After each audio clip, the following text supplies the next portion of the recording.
Надлежноста за поранешниот хостел Бјанко, кој денес е руиниран, запуштен и небезбеден објект, се уште останува енигма.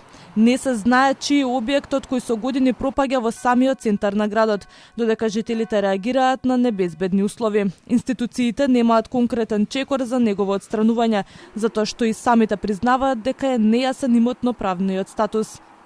Од владата велат дека објектот и земјиштето се на државата со последен запис од 1998 година и се води на фонд за комунално уредување на градежно земјиште, а тој фонд веќе не постои. Додаваат дека досега до Министерството за транспорт и врски не била доставена иницијатива за рушење, но најавуваат дека ќе ги известат надлежните институции за случајот.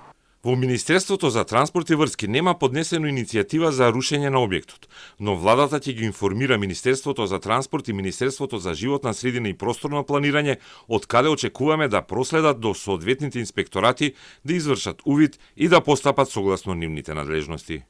Од Општина Центар велат дека за оваа локација нема донесено детален урбанистички план, па во моментов не е можна никаква пренамена или градба на просторот. Додаваат дека градежен инспектор е на терен и се води инспекцијска постапка, па повеќе детали не можат да соопштат.